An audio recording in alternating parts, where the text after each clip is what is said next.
Sam stood at the window each morning, watching the sun climb over the dusty rooftops of his old neighborhood. He remembered how he and Lena used to race to the park bench under the big oak tree. Now that tree was empty. Lena had moved to a city, across the ocean 3 months ago, and every morning felt hollow without her laughter.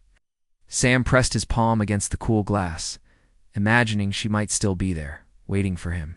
The ache in his chest made him want to call her, but he did not know what words could close the miles between them at work. Sam kept glancing at his phone, half hoping for a message from Lena. He had sent a short text the day she left Miss.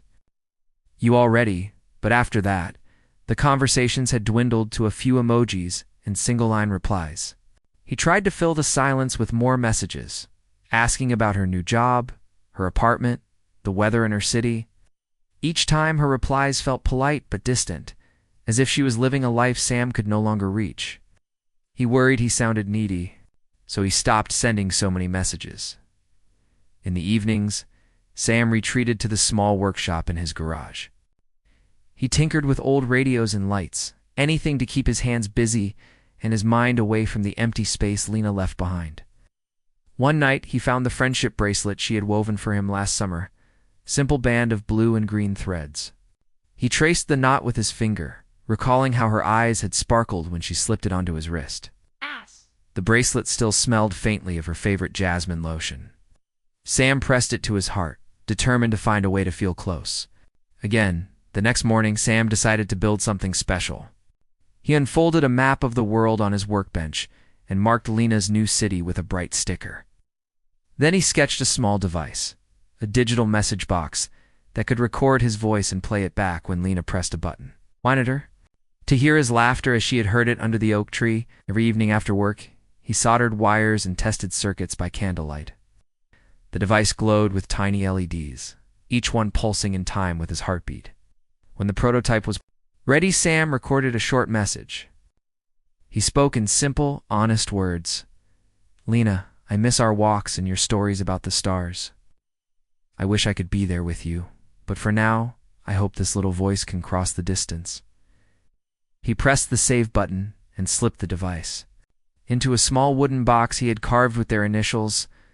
The wood smelled of pine, and its surface was smooth under his fingertips. Sam wrapped the box in brown paper and tied it with twine, just as he had once wrapped a gift for her birthday. Sam looked at the package for a long time, imagining Lena's face when she opened it. Would she smile? Would she remember the long nights they spent talking about the future? He felt a surge of hope. Maybe this gift would remind her of their friendship and bring back the warmth that had begun to fade over the miles. He picked up his phone and searched online for the international shipping address Lena had sent him weeks ago. When he found it, he hesitated only a moment before pressing confirm. The shipment confirmation made his heart flutter like it had when he first met Lena. He set the package by the door, ready for the courier, the next morning. Then Sam sat down under the oak tree in the park near his house, the same tree where memories of laughter and shared secrets still drifted like leaves in the breeze. He traced a small knot on the trunk with his finger and closed his eyes, picturing Lena reading his words through the device's tiny speaker. 3 days later, a video call request appeared on Sam's phone from Lena. His breath caught in his throat as he tapped accept.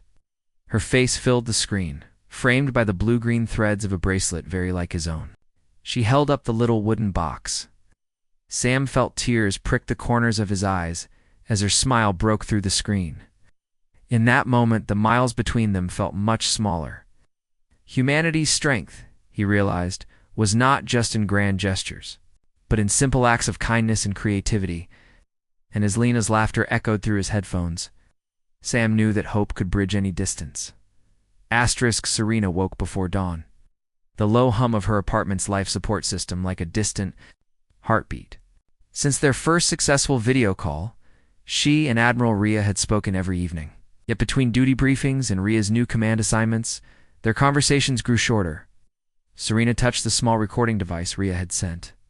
Back, the revised model now synced across star systems, and felt a pang of emptiness.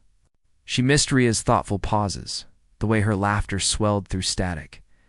Distance still weighed on her heart. At the station's observation deck, Serena watched the twin moons of Varlin drift across the sky. She remembered teaching Rhea to read the lunar phases during training, a simple lesson but one that had forged their friendship. Now, every cycle of the moons reminded Serena that time moved on without them together. She held Rhea's holoprojector pendant and whispered into it, "Tell me about your day." The pendant blinked, waiting for signal. Silence. Under cold fluorescent lights, Serena immersed herself in designing a new outreach protocol. She drafted messages in 4 languages, adding playful drawings to make them feel personal. Her colleagues admired her work, but Serena's mind wandered back to Rhea. She wondered if a galactic-wide art project could bridge their gap. Could she rally humans on worlds far and wide to send Rhea postcards of home? The idea glimmered like starlight. That afternoon, Serena visited the station's communal garden. Vines of blue-flowering orchids climbed glass panes in soft mist, curled around the paths. She plucked a single blossom and pressed it into a data slate. With careful strokes, she programmed the slate to send the orchid's scent, corded in molecular arrays, to Rhea's pendant. "For you," she typed, "so you can smell Varlin's morning." Her finger hovered over send. Doubt crept in. What if Rhea was too busy to receive it? What if it only reminded her of how far apart they were? Back at her desk, Serena steeled herself and pressed the button. The slate glowed, routing her gift across communications relays.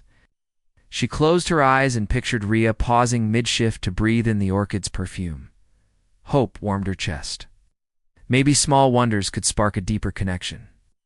Late that night, the pendant finally chimed. Serena's heart leaped.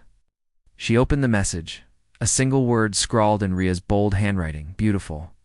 Attached was a holomage of Rhea standing beside a spindly Varlin orchid, its petals faint.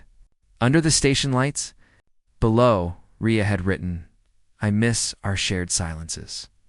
Serena pressed her palm to the pendant, feeling a flicker of closeness. Inspired, Serena drafted her next plan. She would gather voices from every human colony and weave them into a star-spanning soundscape, a montage of laughter, music, and stories. Imagined Rhea closing her eyes to listen, as if seated beside Serena under that old oak tree on Earth. The station's officer offered her extra bandwidth, moved by Serena's enthusiasm. Within hours, the first dozen audio clips arrived. Serena spent days editing. She mixed children's giggles with evening hymns sung in moonlit plazas. She threaded the recording with bursts of static, mimicking the crackle of an old radio. When she finally played the full soundscape back, it felt like home and expected, alive and vast. She pressed encode and sent the file to Rhea's pendant, praying it would not be lost in relay queues.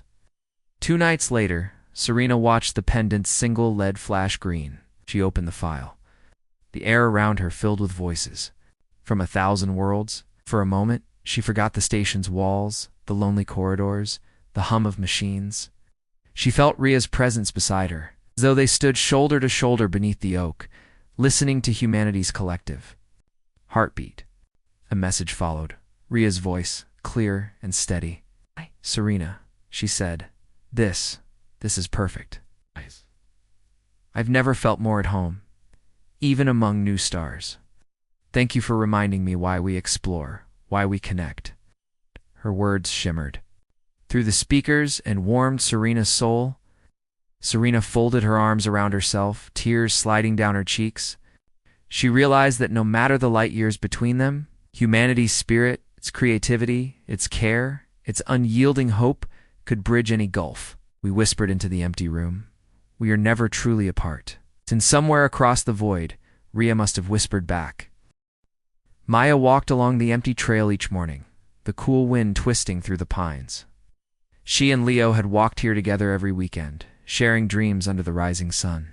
Oh. The path felt hollow. Ever since Leo moved to the Polar Research Station, thousands of miles away, Maya's world had grown quiet. She missed his easy grin and the way he could make her laugh even on cloudy days.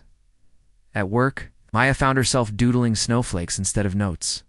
Her colleagues talked about the new city park or weekend music festivals, but her thoughts drifted north to Leo's research outpost. She had sent cheerful postcards at first, bright drawings of local flowers, but the replies had slowed to short updates. It's about ice cores and satellite readings. Maya worried her messages felt small against the vast white desert Leo now called home.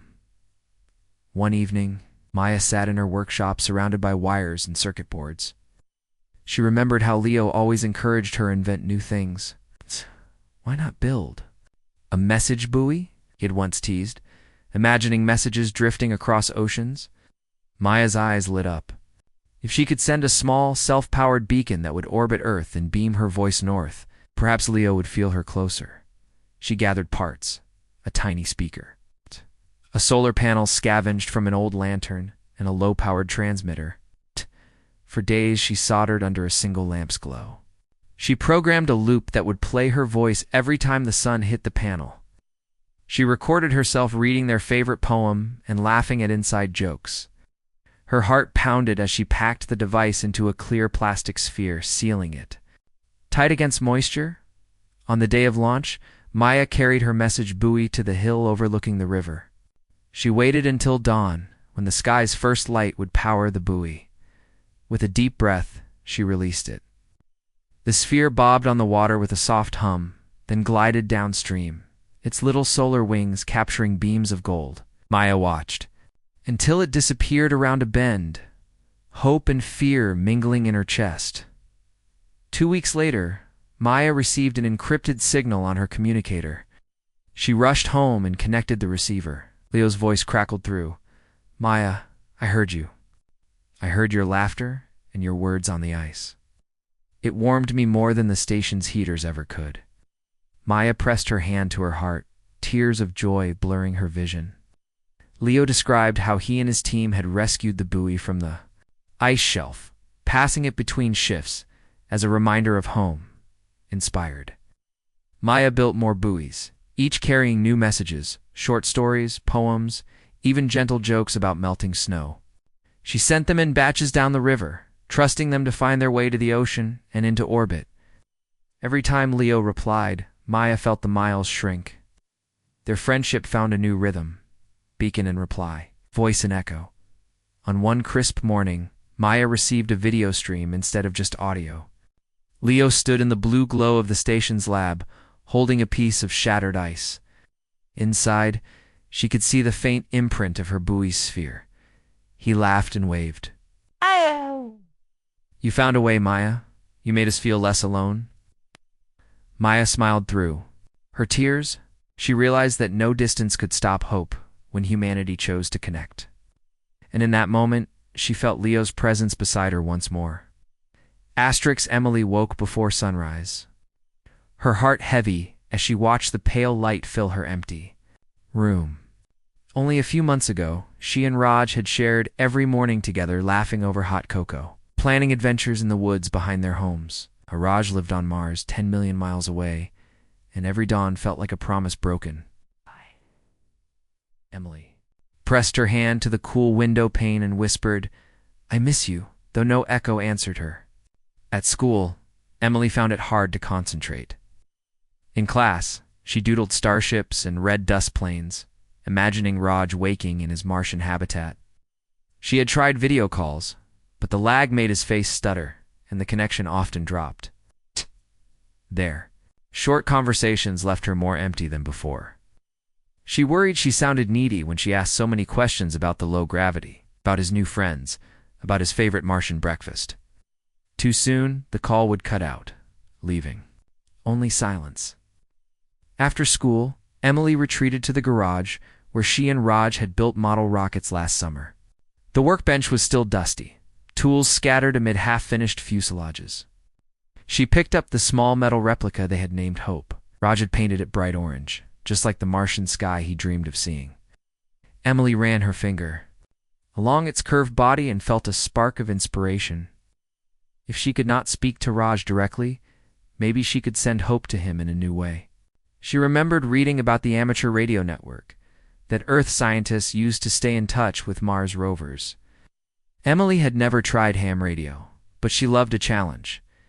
That evening, she scoured old electronics in her garage, a transistor, radio, some copper wire, a broken speaker.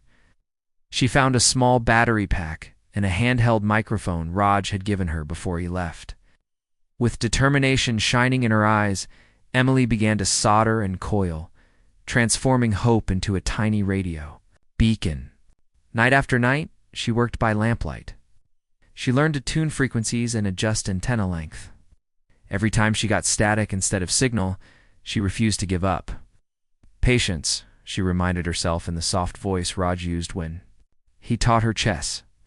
Her hands shook only once, when a spark flew too close to her fingertip, and even that small shock reminded her of human resilience, the ability to endure pain and keep going. Finally, Emily finished, held the little beacon aloft, its copper wire antenna glinting. She attached the battery pack and pressed the transmission button. Her voice crackled through the static. "Raj, it's me, Emily. I built this so we can talk again. I miss our mornings and our talks under the oak tree." She whispered a hope into the microphone and waited, heart pounding. For a long moment, there was only white noise. Then, faint and tinny, came Raj's voice. "Emily, is that you?" Ow. It wavered like a gentle wind blowing through Mars's thin air. Emily's breath caught.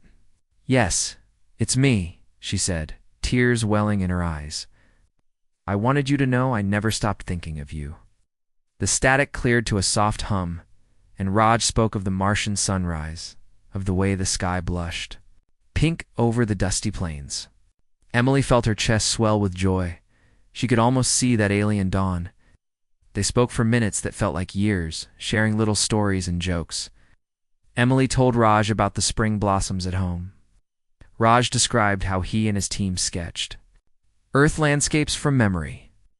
Emily realized how brave he was, living so far from all he knew, yet still sending messages back. His courage shone across the void, reminding her that humans could carry their homes in their hearts, no matter the distance. When their conversation finally faded into static again, Emily pressed her forehead against the radio's cool casing. She had reconnected with Raj, not through fancy apps or perfect video calls, but with simple human creativity and perseverance. She thought of how Mars rovers carried tiny human flags, symbols of hope planted on foreign soil.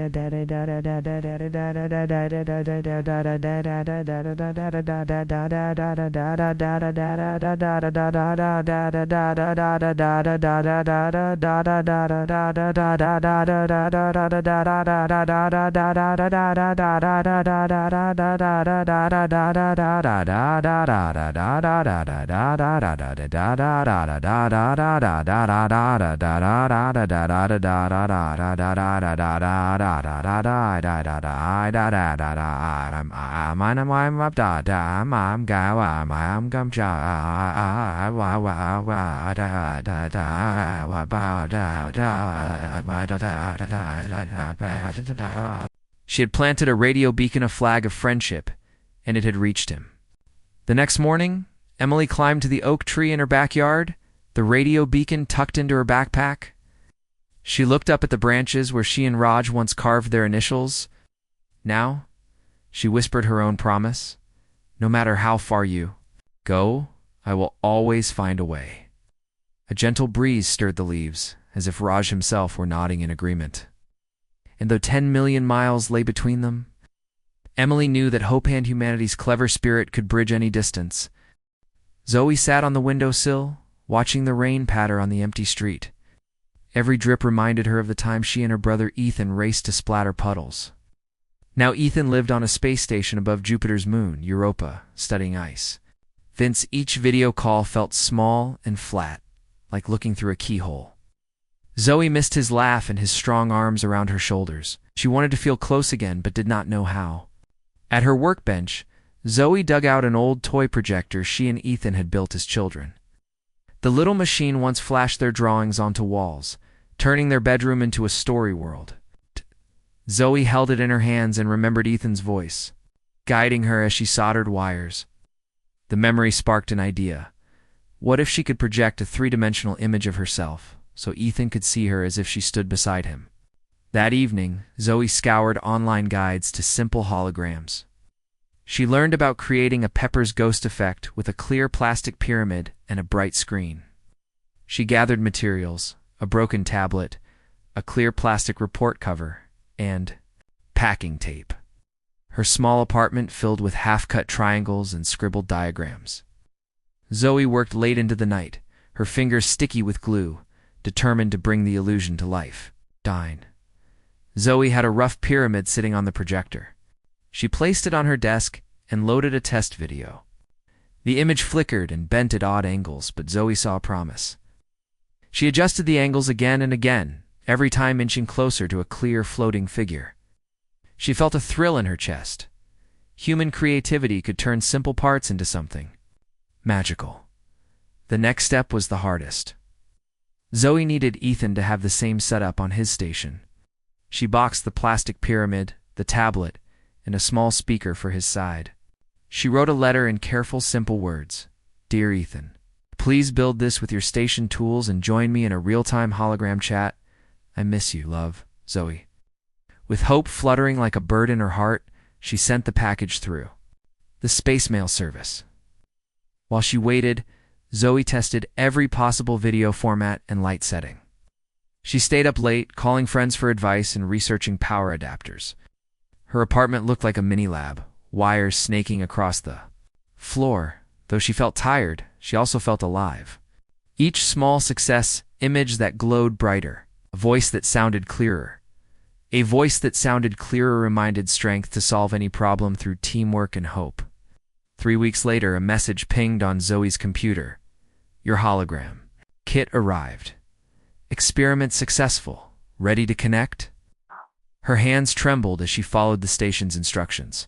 Soon, a thin beam of light shot from her projector, and inside her plastic pyramid, the faint outline of Ethan appeared. He looked smaller than life, but real enough to draw a breath. Zoe? Ethan's voice echoed around her. He waved, and she waved back. The image shimmered but did not break. She stepped closer, her hand reaching out, almost touching his floating form. I built this for you, she said, voice shaking with happiness. I wanted us to be together, even across the stars. Ethan grinned. We are together, he said softly. He tapped his side, and Zoe heard the hiss of life support venting. Behind him, through the station window, she saw Europa's icy surface glow under Jupiter's shadow. The sight took her breath away, and she felt a warmth in her chest. The hope they shared had made this moment possible. They talked for hours, sharing stories of home and of space.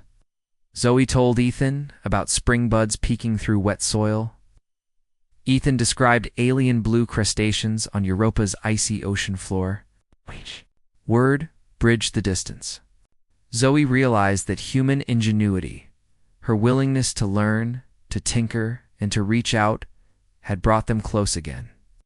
When the call ended, Zoe stood by her projector, watching the heartbeat of light fade. She felt a calm joy settle in her bones. Distance no longer felt like an endless gulf. Instead, it was a challenge that humans could overcome with kindness, creativity, and hope. And Zoe knew that no matter where Ethan went heaven to the edges of the solar system, she would find a way to bring her voice into his life. It's clear. And real as if they stood side by side, Nico sat on the roof of his apartment, legs dangling over the edge, staring up at the stars. It was quiet, too quiet. He remembered when his best friend Ari used to sit beside him on this very spot. They would talk for hours, laughing, dreaming about space and the future. But now, Ari lived on a lunar base, working with a team of engineers building the first permanent moon colony. The stars still shone, but without Ari beside him, they felt colder. Every night, Nico looked up at the moon, wondering if Ari ever looked back. They had promised to stay close, but over time, messages became rare. Ari sent short updates, busy day, built a new solar rig. But Nico missed the deep talks and silly jokes. He wanted to write something heartfelt, something real, but every time he opened the message app, his fingers froze. What if Ari had changed? What if their friendship didn't matter anymore? At work in the city's tech lab, Nico kept himself busy. He helped design drones that delivered medicine to distant places.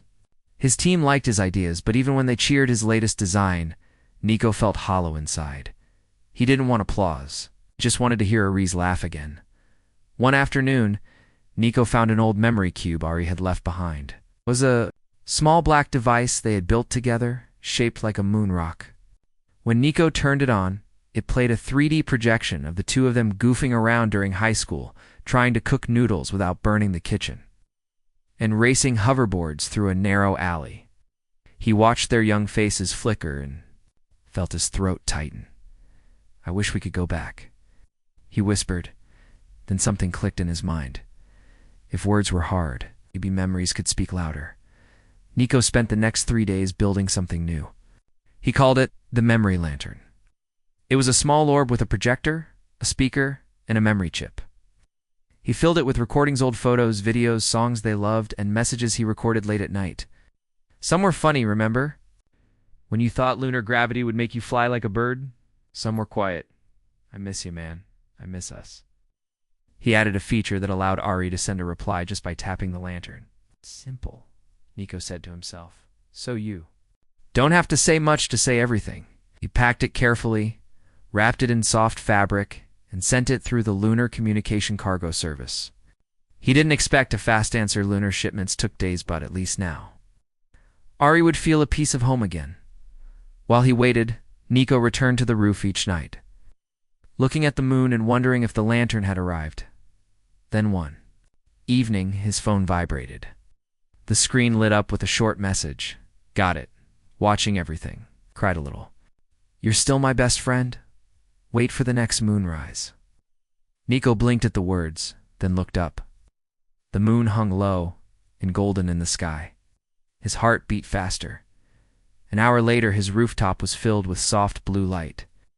A small drone, shaped like a butterfly, floated down from above and dropped a box at his feet. Inside was a silver memory lantern identical to his own, but this one glowed with a soft lunar shimmer. He pressed the button, and Ari's voice filled the night.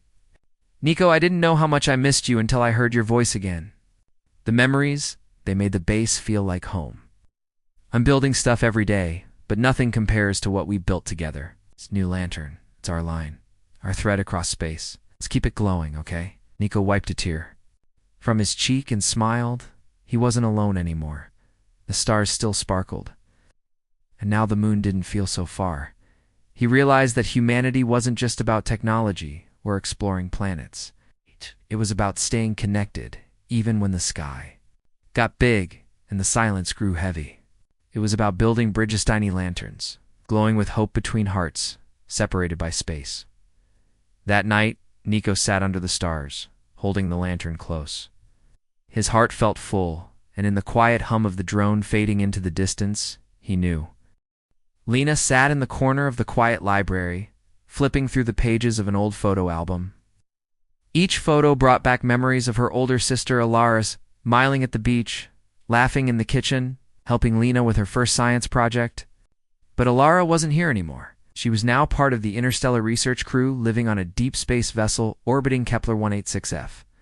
The last time they had spoken was 2 months ago. Even then, the signal was full of static. Lena missed her terribly. Every day felt colder without Alara's warm voice, her advice, or even her teasing jokes. Lena tried to focus on school, on building small robotics like they used to, but something was always missing. She had tried writing a long letter and sending it through the interstellar relay, but no reply came. Maybe the message got lost. Maybe Alara was too busy. Maybe she had moved on. That thought hurt most of all.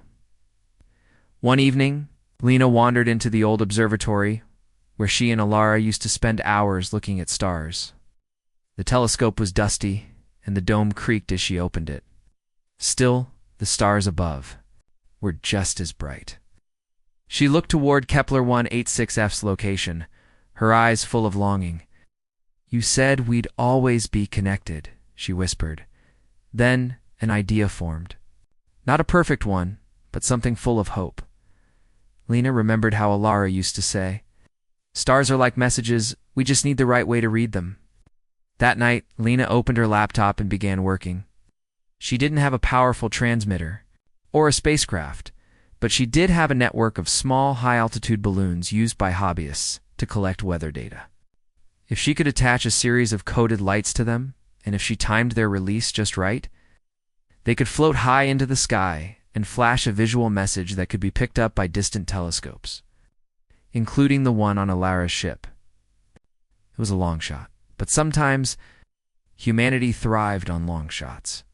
She called the project Starlight Signal. For the next 2 weeks, Lena worked day and night. She programmed the lights to flash a message in Morse code. I miss you. I'm proud of you. I still look up. She calculated the best times to launch, based on Earth's rotation and Kepler's position in the sky. She even painted the balloons, with reflective paint to make them easier to detect. On launch day, Lena stood in the field behind her school, surrounded by 6 balloons, each fitted with flashing lights, tiny solar panels, and a small circuit board. Her hands trembled as she counted down. 3, 2, 1. The balloons lifted into the sky one by one, catching the golden light of sunset. Lena stared upward until they became small stars themselves. For days, she waited. Then one morning, while eating breakfast, her communicator buzzed. A file had arrived. She opened it, heart racing. It was a voice message from Alara Lena.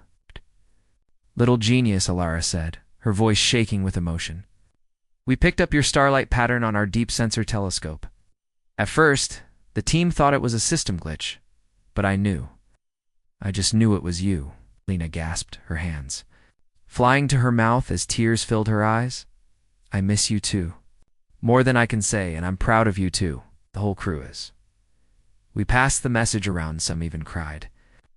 You reminded us why we're out here. To learn, yes, but also to stay connected. To home, to hope, to love. The message ended with soft music, one of the lullabies their mother used to hum when they were kids. Lena closed her eyes and let it wash over her. Later that night, she returned to the observatory, this time with a blanket and a smile. She looked up at the stars, and for the first time in weeks, she didn't feel alone. Somewhere out there, Alara had seen her light, and that light had spoken louder than any message. Lena learned something beautiful in that moment. Even across galaxies, humans never stop trying, never stop reaching. No matter how far someone goes, love finds a way back, and under the silent sky, with the stars blinking gently above, she whispered, I'll keep looking up, 'cause that was humanity's way to feel pain, to build something out of it, and to shine.